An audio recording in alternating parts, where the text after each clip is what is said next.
The 69 Firebird came to us actually because I ran into the customer at a Cars and Coffee event last year, and we got talking about his own project, and he brought up this Firebird.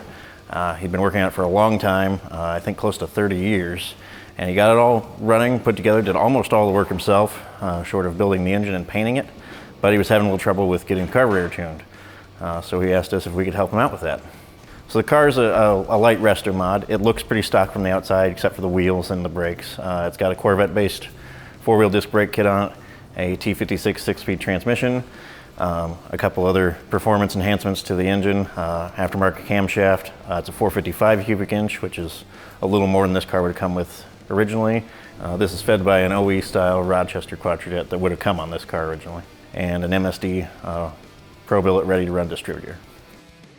We brought the car in and we did some basic checks to make sure that the car was sound enough to run on the dyno. Checked all the fluids, checked the suspension bolts, make sure the U-joints are tight. Just some basic things so we didn't run into a mechanical problem that we could foresee on the dyno.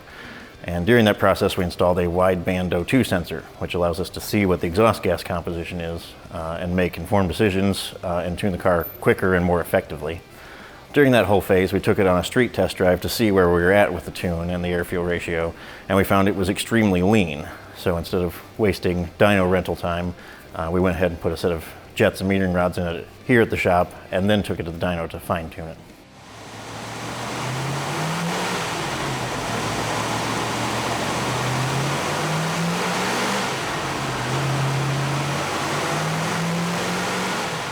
The customer's engine builder told him that it would make somewhere around 400, maybe 420 at the crankshaft. We're running the car on a chassis dyno, which does not account directly for drivetrain losses. So all the horsepower it takes to turn the transmission and gear set, the drive shaft, the rear end, the friction of the tires flexing is the way the car moves around them, that sort of thing. So our dyno number is going to be a little lower than what the engine builder anticipated, but there's some general loss calculations so we can work backwards and see how close we were. Typically, if an engine's dynoed out of the car, it's given a lot of advantages. They'll run it long tube headers, open exhaust. Typically, they don't have an accessory drive. A lot of times, engine builders will even put an electric water pump on. Gets a little more horsepower, makes the temperature more consistent in the dyno cell. So, as installed in the car, typically has a lot more things that the engine's trying to drive and breathe through, like stock exhaust and manifolds and stuff that start to rob some of your horsepower. Upon initial test drive, we know that the car was lean.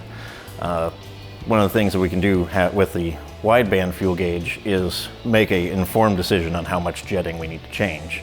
So doing some simple math, we can calculate a percentage of error from our target air fuel to our actual air fuel, and then we can correlate that to jet sizes. So the car was running about 15.9 at cruise. Stoichiometric with modern fuel is down at 14.2, especially if you're running an oxygenated fuel that most gas stations have these days.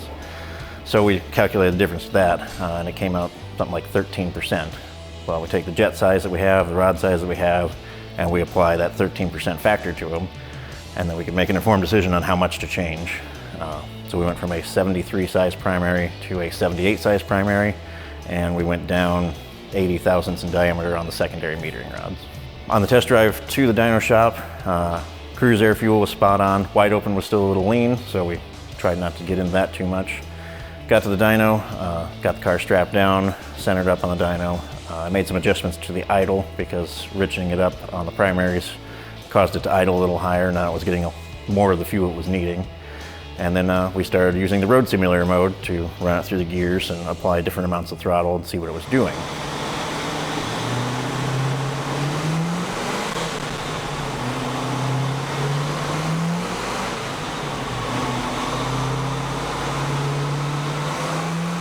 Ultimately, what ended up happening is we have the smallest diameter metering rods we can use in the secondaries, and we have the most aggressive hanger, which is what moves with the secondary air door to raise the metering rods and change how much fuel flows. So we kind of had to cheat on this one and bend the air door metering rod hanger to lift the secondary rods up a little bit sooner. After a few changes on the secondary rods, working with what we had, I was still running mid to low 13s, which is on the edge of not safe for an air fuel at wide open, especially on a carburetor. Carburetors you want to target a little rich because today on the dyno, especially it was a nice cool day, we got some good air, but the weather changes and a carburetor has a limited ability to account for weather changes. So you kind of want to overshoot your target so that once the car's out in the real world, it's more likely to be at the target, or if anything, a little rich, which is generally considered safer. Ultimately, we got to run at 12.8 during wide open. Quadrajets are familiar to a lot of people for having the quadra bog, where you get into it real hard and the secondary is open and it kind of falls on its face. In this case, with what we had to do with the hanger, we actually came out ahead. It runs a little bit too rich at first, but that smooths the bog out. So that's one of the things that you want to look for to eliminate the bog, is actually having the secondaries apply too much fuel initially, so that when the door swings open, you have enough fuel to deal with that level of air. So the owner was expecting around 400 at the crank. Today, with the weather correction factor, it made 316 horsepower at the wheels and 437 foot-pounds of torque. If you work through the generally accepted losses through a manual transmission car, it made about 370 at the flywheel. So a little less than the owner was expecting. Incidentally, Mustang dynos tend to be heartbreakers and read lower than some other dynos. And dynos are not all created equal, even across the same brand. So it's always smart to remember it's a tool, not a guarantee. The torque is what you really feel in a street car, especially going through the gears. The torque curve on this is really nice. It makes over 400 foot-pounds from 2,000 to 3,800 RPM. So anywhere in the general driving range for a street car, you put your foot into it and it's going to pull hard. If you need help getting your old car tuned up, or anything else for that matter, you can contact us at V8speedshop.com.